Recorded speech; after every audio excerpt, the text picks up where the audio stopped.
Audio Jungle.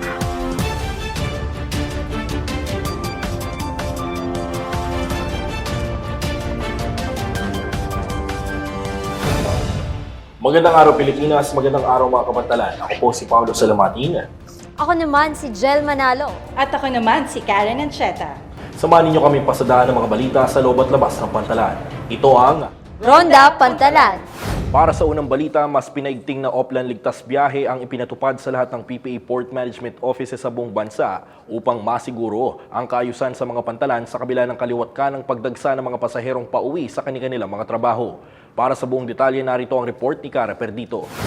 Naging abala ang lahat ng mga otoridad at PPA personnel sa bawat pantalan sa buong bansa dahil sa pinatupad na mas pinaigting na Oplan biyaheng ayos nitong nakaraang linggo upang masigurong makakabalik ng ligtas ang mga pasaherong nagsisibalikan sa kanilang mga trabaho matapos gunitain ng Pasko at Bagong Taon. 24 oras na nakaantabay ang medical assistance sa mga pantalan, kabilang ang mga security personnel gaya ng PNP Maritime, Philippine Coast Guard, PPA Port Police at mga K9 unit na nakakalat sa lugar para sa kabuuang kaligtasan ng mga pasahero. Siniguro rin sa bawat terminal na gumagana ang mga standby generators sakaling magkaroon ng mga power interruptions. Namahagi rin ng PPA ng libreng lugaw para sa mga pasahero na naghihintay sa pantalan. Maliban pa rito, mayroon ding water station, charging station at malinis na palikuran.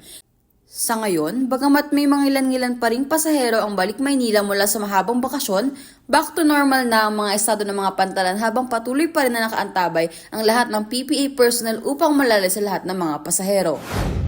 Sa kasunod na balita, umabot hanggang Biyernes noong nakaraang linggo ang pagdagsa ng mga pasahero pabalik sa kanilang mga trabaho. Ilang araw matapos ang holiday season. Para sa kabuuan detalye, ihahatid ni Paolo Salamatin. Pahirapan sa pagkuha ng tiket ang sinapit ng mga pasahero ng barko pabalik sa kanilang mga trabaho nitong nakaraang Biyernes matapos mag-celebrate ng Pasko at Bagong Taon sa kanilang mga probinsya. Base kasi sa naging datos ng Philippine Ports Authority o PPA, pumalo sa mahigit 3.7 milyon ang naitalang bilang ng mga pasaherong dumagsa sa mga pantalan nitong holiday season mula ika-16 ng Desyembre ng taong 2023 hanggang ika-2 ng Enero ng taong 2024 na kung saan nagpatuloy pa rin ang dagsa ng mga pasaherong pabalik ng Maynila noong nakaraang Biyernes. Matatandang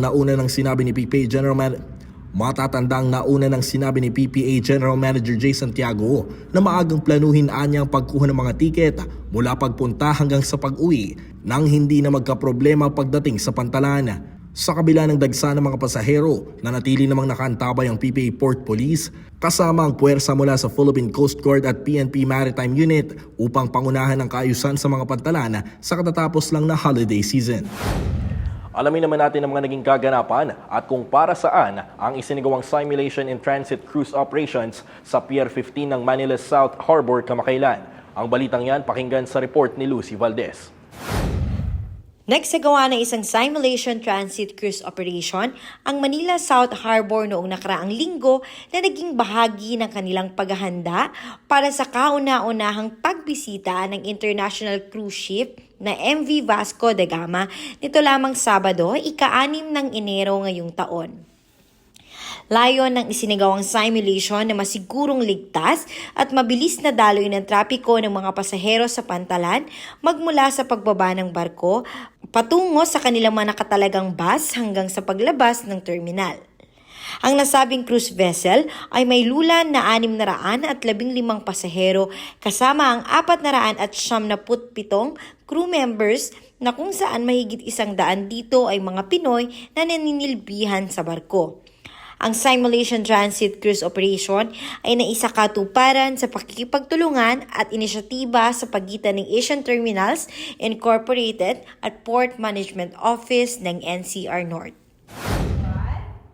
Isang suspect naman sa kasong rape ang nahuli ng mga otoridad sa isinagawang Special Joint Operation ng Port Police at Philippine Coast Guard sa Port of Zamboanga. Para sa detalye, ibabalita ni Karen Ancheta.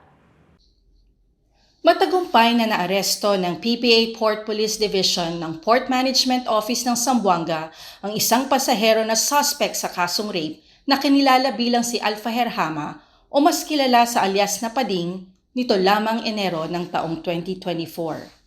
Batay sa balita, ang nasabing suspect ay tubong Zamboanga, Sibugay sa munisipalidad ng Tungawan na kung saan 2 taon nang pinaghahanap ng mga otoridad dahil sa kaso nitong 3 counts of rape.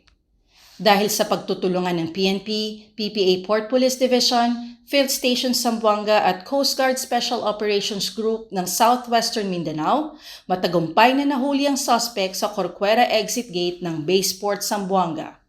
Sa ngayon ay hawak na ng PNP ang nasabing suspect para sa pagsasagawa ng karagdagang investigasyon.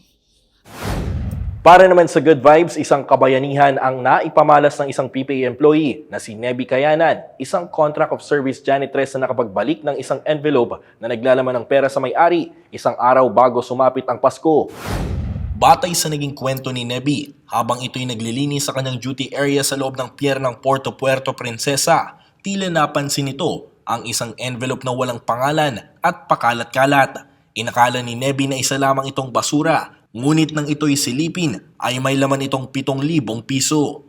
Imbis na pag-interesan ng nasabing halaga, hindi nagdalawang isip si Neby na isurrender ito sa mga kinaukulan na di naman nagtagal bago nahanap ang tunay na nagmamay-ari na si Rolando Bacosa. Dahil sa katapatan at kabutihang loob na ipinakita ni Neby, nagpasya si PMO Palawan Port Manager Elizalde Ulson na pagkalooban ito ng Certificate of Commendation sa kanilang flag ceremony noong 2 ng Enero ngayong taon.